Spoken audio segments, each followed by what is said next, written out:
L'aigle et l'escargot. L'aigle donna la chasse à maître Jean Lapin, qui, droit à son terrier, s'enfuit au plus vite. Le trou de l'escargot se rencontre en chemin. Je laisse à penser si ce gîte est toit sûr, mais, ou mieux, Jean Lapin s'y blottit. L'aigle fondant sur lui, nonobstant cet asile. L'escargot intercède et dit : Princesse des oiseaux, il vous est fort facile d'enlever malgré moi ce pauvre malheureux. Mais ne me faites pas cet affront, je vous prie. Et puisque Jean Lapin vous demande la vie, donnez-la lui de grâce ou l'ôtez à tous deux.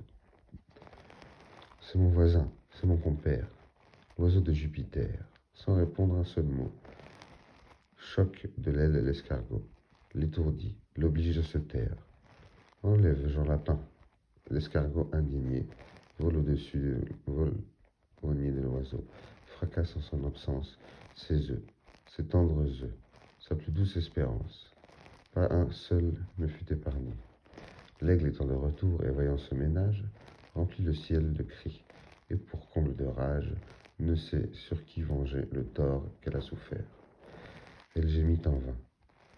Sa plainte au vent se perd. Il fallut, pour 7 ans, vivre en mer affligée. L'an suivant, elle mit son nid en lieu plus haut. L'escargot prend son temps, fait faire aux œufs le saut. La mort de Jean Lapin, de Rechef est vengée.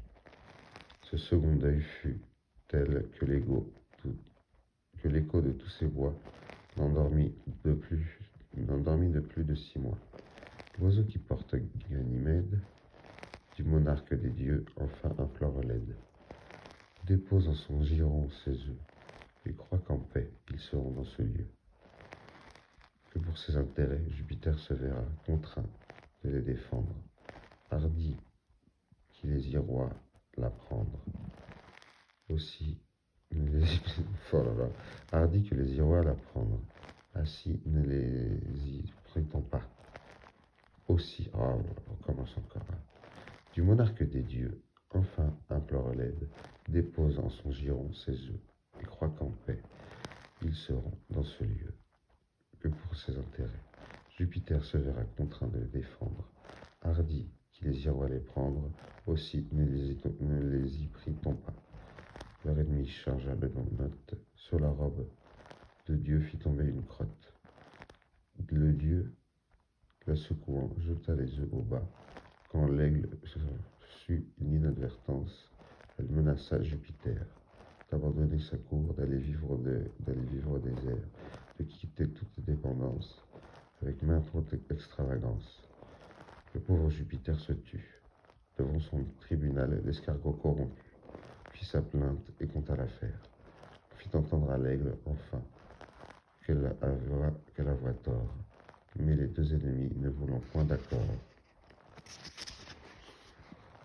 Le monarque des dieux s'avise pour bien faire, de transporter le temps où l'aigle fut fait l'amour en une autre saison, quand la race escargote est en quartier d'hiver, et comme la marmotte se cache et ne voit point le jour. C'était l'aigle et l'escargot, c'est entraînement, improvisation, la lecture. Bon courage et merci à tous.